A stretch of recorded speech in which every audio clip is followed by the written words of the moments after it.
preview of tonight's game and a look at what's happening here at Dozer Park.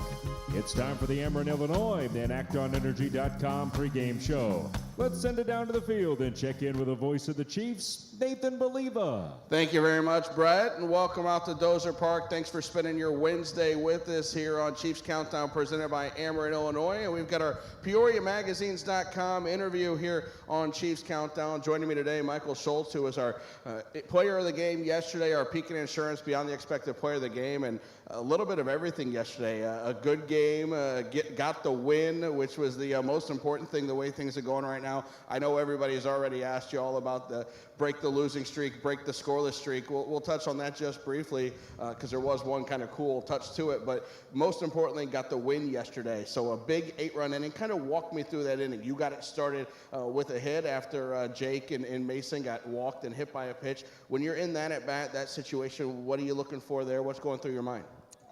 In that situation, you know, obviously the streak's kind of on your mind. You try not to think about it, but, you know, just go up there and have the same plan as you would any other bat.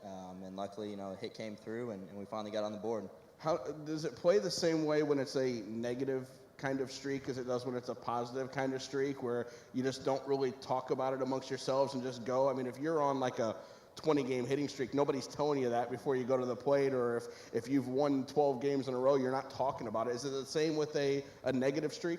I really don't think it matters. You know, you go up to the plate every at-bat, and you have the same mindset.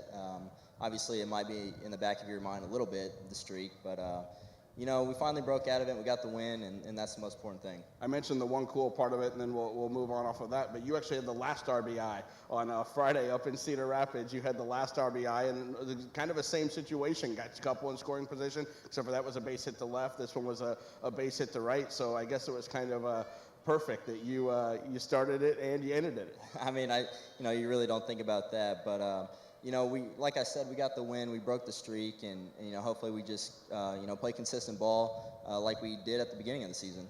2 hits in the inning for you too, so that's pretty cool. You don't get a whole lot of opportunities to do that, but you guys had I think a 28-minute half inning and 12 guys to the plate. Pretty cool to get 2 hits in an inning, and they were almost identical hits too, pulling right through the right side. That had to feel pretty good for you. Yeah, I mean, obviously it felt good.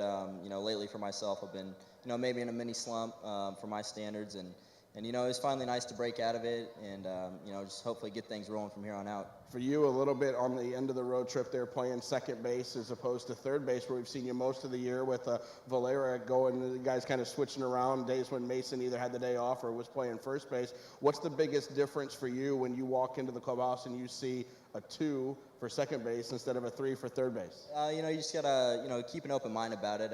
College, I played shortstop. Played a little second last year in state college, and also a little third. So, you know, for me personally, it really doesn't matter as long as I'm in the lineup. Do you do things differently during batting practice or infield? If you see second base, then do you go take all the fungos over there at second base, or do you do both every day just to stay fresh? Yeah, you know, I check the lineup, and wherever I'm playing that day, that's where I'll, you know, be during batting practice, and really just try to get as many reps there, you know, just to get ready for the game. You're one of, well, we had 6 Missouri natives on the roster. Joe Scanio got hurt and went back home to get that taken care of and to start rehabbing. But a lot of Missouri guys on this roster. Got to be nice to be somewhat close to home for you. Definitely nice, and, you know, parents get to come up here every so often, and you know, I'm very happy for Nick Petrie getting that promotion, but it was tough to see him go, too. We grew up together, right.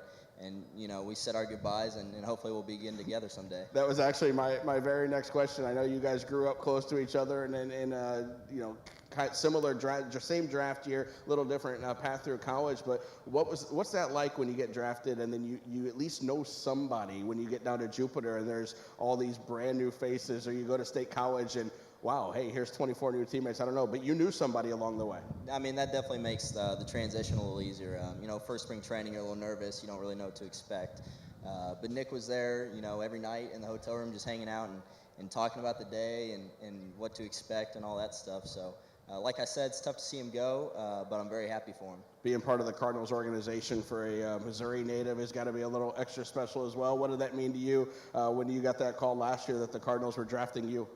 You know, obviously very exciting. Obviously, growing up in Kansas City, I was, you know, a Royals fan. Sure. But, you know, just Cardinals being in the same home state, you know, is really exciting. And then you got Chris Thomas grew up somewhat close to you as well, and so you guys at least got something to talk about there on the Kansas City side. I know Chris was behind me pretty much on the bus last year, and with Brady Adamick, who was a Broncos fan. So the two of them going Broncos Chiefs nonstop on the bus behind me was kind of fun and annoying at the same time. So at least you got a guy there with some Kansas City links as well with Chris. So does that work out for you? Yeah, we actually he went to high school with some of my friends that I went to college with. So I'd heard his name and heard about him and met him in spring training finally. And that's just great that, guys from Kansas City get to play, with each other. You see some guys around some of these other teams that you played against or you played with. I know we've had one opponent already that went to the same college as you and get stuff through. What's it like now when you see those guys on opposite sides? It's interesting. I played with Grant Fink in college, Yep. and one of my really good friends now. And it's kind of weird being on the other side now. We talk before the game and wish each other luck, but also wish that you don't do that good against each other. I know I've joked about it with Mason because it seems like every single team we play has an LSU pitcher that he has to face, and he said, "Yeah, I don't like facing my friends." Is it kind of the same with you? You see guys out there, and yeah, you want to win. But I guess for the 9 innings, you really don't want them to do well. And then when they go on and they're playing against a different team, you can root for them. Yeah, it's definitely interesting. Mason's probably in a little different category with LSU versus Missouri Western for me. Right. But, it's exciting to play against your buddies. What was draft day like for you last year? Exciting. I don't know, just a whole bunch of emotions. You dream about it, obviously, as a kid. But to actually get the call and to say you've been drafted, that's, it was unbelievable. Now we get out here on all these road trips and finish it up here and let you go get ready for the game today. But we're getting ready to head back on the road to Clinton and then again to Cedar Rapids before we come home for finally a nice long homestand after just 3 days here. What do you like on the bus and on the road trips? How do you pass time? Are you reading? You playing games? You watching movies? Sleeping? What are you doing back there on the bus? Definitely try to sleep, but it's somewhat impossible on a bus. Just hang out, listen to music. Just hang out with the guys and you try to pass the time as best you can. And then we'll be right back on it tomorrow, heading to Clinton and Cedar Rapids. Great job yesterday, 2 hits in the 7th inning and 2 RBI. I appreciate your time today. Thanks for joining me. All right, thank you very much. All right, Michael Schulze, our Pekin Insurance Beyond the Expected Player of the Game from you. Back in the lineup today, the Chiefs winning 8-4 yesterday, getting the 8-run 7th inning as we mentioned about. We're going on the road.